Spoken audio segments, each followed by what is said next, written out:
afternoon, ladies and gentlemen. This is Redberryweo here, and welcome back to another Civil Air Patrol video. In today's video, I am talking a little bit about local emergency services training. So what can you, as a unit member or unit leader, do in terms of conducting local emergency services training? So I'm just going to talk a little bit about some tips and tricks that I have learned when it comes to running local emergency services training. And I understand that some units aren't super gung-ho about it, and some of them are. Your unit does not need to be super gung-ho about emergency services. I'm just providing these tips and tricks for you, and if you do have any experience or recommendations, please at any time feel free to include them in the comments down below. I do like to read through your guys' feedback and ideas or thoughts, so please feel free to do that. I always like saying that. So, to first start things off, I will give you an example of an emergency services training that I had conducted locally, talk a little bit about the planning that went behind it and the required processes associated with it, and ideas for you. My role in the unit is to both serve as a CDC and emergency services officer, where I am the senior member in charge of the emergency services training and activities for our unit. So once a month, our goal is to have one ES training mission, a ground mission, where we train both senior members and cadets in emergency services. And each time we try to mix up the activities that we do. So the example of the activity is the one that we did for this past month, where we did a couple of different activities. The first thing that we did is we taught the members who were participating how to do pace count, where basically we measured out 100 meters and we allowed them to do the testing of their pace count, and then we had set up different little pieces of duct tape, gave them compass headings, and said the different amounts of meters that they would have to go, and they would have to find each piece of duct tape as they went around the different spots and found the targets. So that was a good way for them to get familiar with how to do pace count, in addition to how to use a compass in getting their headings correct. After that, we completed something called a litter carry, where a litter is basically a basket that is used in search and rescue exercises, where you first have a person like bundled up and wrapped up, ready to go, and you put them onto a backboard, and you put the backboard into a litter, and that is used to carry the person from one point to another. And if there's ever someone that you find and mission base is like, okay, bring them back in the litter, then you have to make them all comfy, you wrap them all up, you put the Velcro straps around them with the backboard, you move them onto the litter, you tie them down with like the cross knots, and then you bring them back to mission base. And so today, since we had quite a few people who weren't familiar with how to do the litter, we talked about the process for tying them in addition to like the different knots that are used, which is really just a bunch of half hitches everywhere. In addition to just like how to pick it up properly without hurting your back, and just general like working as a team and getting from point A to point B, because it can get a little heavy carrying a litter.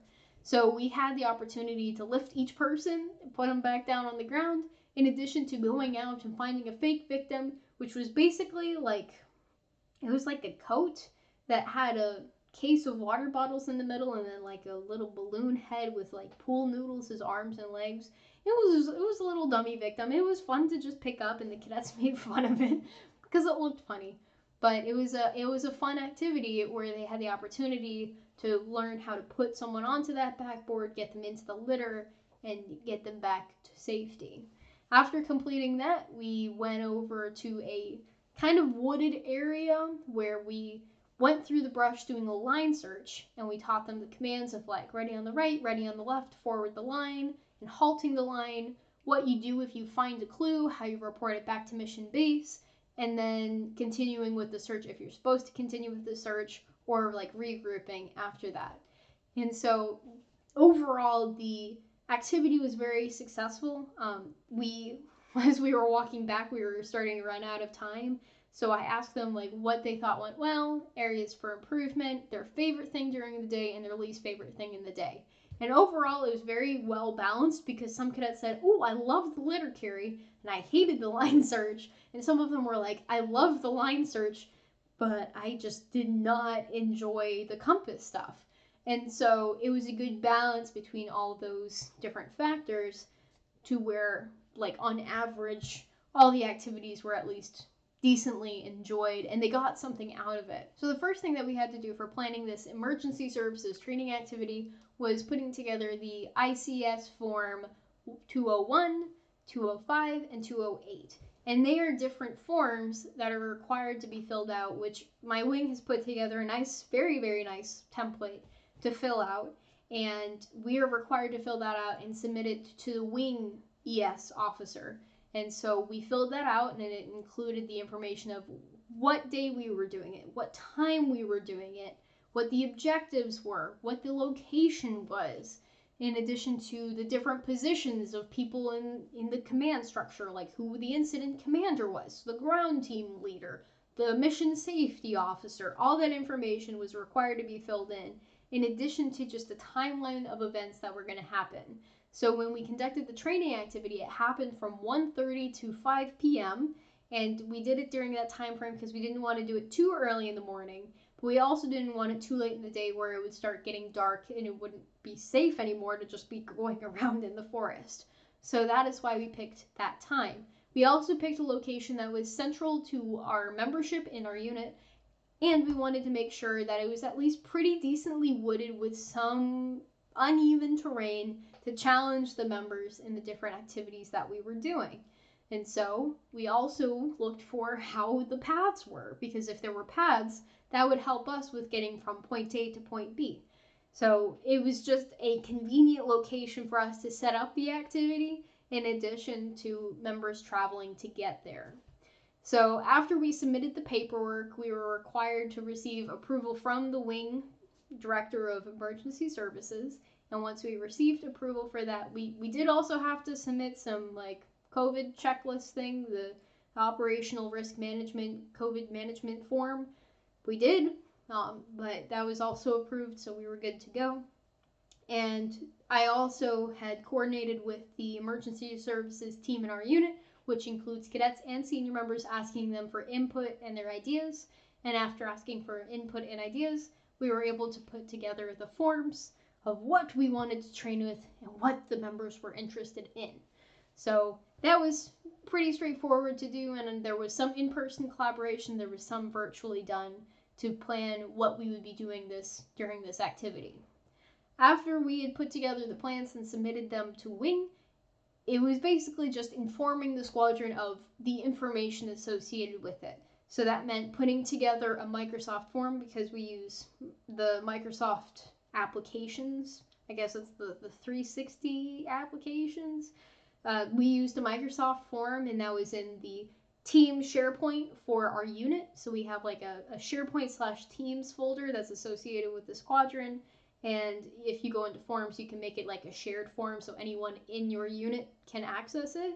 So a form was made in the Team SharePoint, and we made the form so that people could sign up, and it included their name, their CAP ID, their phone number, their email address, emergency contact name, and emergency contact phone and email address. And we included all that information because when we go into e-services, there's something in WIMMERS where you have to sign your members in. And so by gathering that information, it's all in one place. So you can just copy and paste that information from where the person signed up to WIMMERS, because you're supposed to sign people up before the exercise. So we sent that information out. We sent the form. We sent the location and the timing for it. And if anyone had any questions, they were more than welcome to ask the emergency services cadet or myself, because we're the two in charge of the emergency services team. One of the challenges that we had with planning this activity was that we had 2 people originally sign up, which was a little disheartening. But at the squadron meeting, I was like, hey everyone, we're not going to do the training if we don't have at least 4 cadets and 2 senior members. Because I can't be the only senior member. We're required to have 2 senior members for 2 deep leadership. And because you can't just have 1 senior member. It's just not okay. So we set that requirement for our members at the unit meeting, let them know, and we ended up having 8 total people participate in the activity. Some units are huge, but they don't have a lot of interest in emergency services. my recommendation, just do the training, and if people are interested, then they will come. And try to keep it different and build on the skills that you are teaching them, and even try to have the people who are skilled in something teach others during those training activities. When we did our activity, it didn't have a lot of returning people, and it had maybe like 1 or 2 people who had previous experience with the emergency services training activities, but not a ton. So it was a little bit challenging for me to be able to say, hey, so-and-so, could you teach this? Because no one had the experience or confidence in the material to teach it. So my hope is that in the future, instead of me teaching everything, I'll be able to delegate it to another cadet or a senior member who's comfortable with the material, so that they can present it in a different perspective or with different activities to further reinforce concepts to the rest of the unit. So upon sending that information out and getting the signups all done, we were able to put that information into Wimmers. Now, Wimmers is the online operations application, which has different information on sorties for both ground and air. So there is a specific assignment that you should be aware of. Like on the senior member side, your commander should be able to help you with figuring out what the mission is. And it's normally like a monthly emergency services mission where it says like ground sorties for October. And then it'll have like air, and then the number of air sorties, sorties associated with it, and the number of ground sorties. And then you'd have to click on the ground sorties. You would add an additional event or activity that's happening, and you'd have to sign in any people or vehicles associated with the activity into Wimmers before the activity happens. So typically you would sign everyone in the day before. That's what I have typically done, and it's good to just send a verification email out to everyone who signed up saying, hey, thank you for signing up. Here is the information just one more time of the date, the time, and the forms that you have to bring. You have to bring a 60-80 form, which is the permission slip for the cadets, and then everyone should be bringing a CAP form 161, which is the emergency medical information form, and that should be kept on their person at all times during the activity. So after starting the activity and getting things rolling, first thing that you should always have is a safety briefing. I didn't mention that earlier, but as part of the training activity, you're always supposed to do a safety briefing ahead of time, which includes talking about hydration, different natural hazards like wildlife that they might encounter, or the reasons why they might wear sunscreen and bug spray, in addition to just generally keeping people in the mindset of we need to take care of ourselves, and if you aren't feeling well, you need to say something, because that's really important. And for each of the activities, we had a great deal of setup to do. So with the park that we actually picked, there are streets that kind of connect to different points, because it's like in between a bunch of neighborhoods, which is like super convenient. So basically, I could drive my car to one spot, and then I got out of my car with like missing items to kind of simulate looking for items for someone during a line search. And I planted those items in different parts of the woods for the line search to find. And I put them in places where they would have to look behind themselves, where they would have to look like really carefully on the ground in order to find those clues. And after the fact, the team was successful, yay! And that was great. There was also a different section of the park where we placed the dummy victim, and that was connected to a different neighborhood where like the whole thing is connected at like 3 or 4 different spots to different roads. So it was very convenient to just drive a vehicle and place things. In some parks, it's a little bit more challenging to do, to the point where you have to walk like a mile or two to be able to hide something and not make it super obvious. Like if you have a practice beacon and you're using an Elper, which is basically the thing to find a practice beacon that goes whoa, whoa, whoa, whoa, whoa, whoa, whoa, whoa. That's my explanation of it. On the radio frequency 121.775. If you have one of those things, you don't want the beacon to be super close.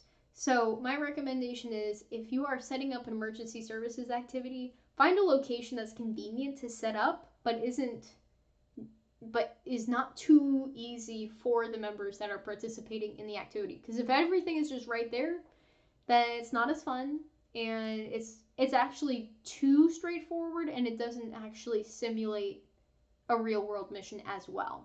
So that's just something to keep in mind when you're planning your activity. So I scheduled myself for an hour and 15 minutes approximately to set up the activity. So as I said, we had the activity starting at 1:30. I actually left my house at like 11:30. And I didn't get home until later in the day. But essentially, it takes time to set up these things. And if you can kind of break up the responsibilities between the different senior members helping with the activity, like one person places the dummy over here, the other person places the planted lost items over there, then it works very well. And if you don't have someone else helping with the setup, it takes a lot longer. But it is worth setting up properly. Like hiding things, like covering stuff with leaves. At least if leaves are available. If they're not available, then that's a little bit harder. But anyway, so the setup was fun, and then the actual execution is just going through the different activities. While we did roughly stay with the schedule, sometimes activities take a little bit longer than expected, and sometimes they take a little less time than expected. I always try to do a quick debrief on how they thought the activity went. And so I mentioned during this past activity, we didn't have a ton of time. We had like 5 minutes maybe at the end to just go over everything. And so while we were walking back from our line search back to the parking lot area, I was like, okay, what went well, Cadet 1? What went well, Cadet 2? And they would just yell at me like, I like this activity, ma'am. And I'm like, okay, great.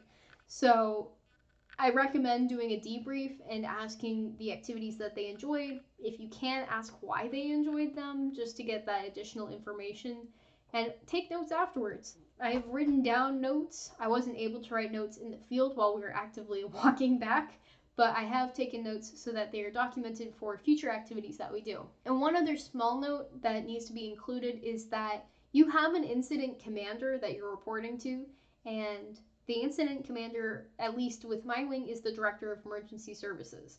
So before the activity went underway, we texted the wing director of emergency services and said, hey sir, we've got this number of people at this location and we're good to go. And then at the very end of the activity, we texted him saying everyone is home safely, because everyone is supposed to report home, or report when they have arrived home safely, and let them know that we're good to go and we're getting ready to sign everyone out of Wimmers. So that's the next step, signing everyone out of Wimmers, doing a debrief, which includes like the weather of like, was it sunny? Was it cloudy? Was there precipitation? What was it like? What was the terrain like? And just going over the different things that were accomplished during the training. So that kind of summarizes everything with the process of doing emergency services activities on the local level. It does take a little bit of time and effort to plan and execute, but I highly recommend doing it. It is a lot of fun, and it's something that I didn't get to do as much when I was a cadet at times, and I wish I had gotten the opportunity to do more, because it is really cool. So even if you're not an expert at things, you can always do a little bit of research on your own, and I can provide recommendations, which leads me into my last section of this video, which is recommendations for emergency services activities. First of all, it depends on what resources you have available. If you do not have resources available at the squadron level, check with your group and check with your wing. First check on the group level and then check on the wing level. For example, my squadron does not have radios, but there are group level radios that are shared between squadrons, so we were able to ask for those group level radios and had them available to use for training during that training exercise. However, our unit has our own helper, practice beacon, backboard, and litter. So we were able to do things fairly easily without having to request additional materials on those areas. So if your squadron has those materials, great. And if they don't, then it will require a little bit of additional coordination with the group, the wing, or maybe even just other units that are local to ask and utilize some of those materials as needed for your activity. So some activities that I've found to be a little bit more on the fun side is the more hands-on it is, the more excited the members get. So when we were doing the litter carry, everyone had the opportunity to lift and put it down safely. When we did the line search, everyone was part of that line search, learning and looking. Everyone was part of that process. When we were doing the land nav section where we taught pace count and everyone was part of just kind of exploring everywhere and trying to figure out, oh, this is this heading, let me go that way. Everyone had their own compass. So if you have extra compasses, it doesn't hurt to have those, especially for that activity. And we also printed out sectional charts using SAR Topo and looking up the location and printing out colored maps so that our members would have a chance to look at those and reference them throughout the activity. And for our ELPR activities, we typically put it out somewhere where it's not too close, but it's not too far away, and the terrain is a little bit hilly sometimes, so the signal actually bounces around everywhere, and it can be a little tricky. So be careful of those activities where they're just walking around outside for a long time. If they're having a hard time finding it, it doesn't hurt to provide clues or have like a mission base. Mission base can also be just like a random senior member who's in the team who like radios them standing far away. Like, it's okay to simulate things and not make it like as realistic as an actual mission. Do what you can with what you have. Like, I've served as mission base, even though I'm actively walking with the team, I'll just like stand back a little bit and be like, hey, Ground Team Alpha, this is mission base, over. Are you in the search area? Over. If they're not in the search area, that starts to become a problem. But anyway, so it's a lot of fun to try out different things. And if you know your squadron is particularly interested in something specific like rope tying and doing knots, you could also do that during the exercise. It doesn't just have to be going out into the wilderness. So whatever works best for you and your unit, just go for it and try it out. So if you have any experience with local emergency services training and you'd like to share what you've done with your unit or things that you've seen work well or maybe could use improvement, please feel free to share your thoughts and ideas in the comments down below. Thank you so much for watching. And that is all, folks. Until next time. Toodles.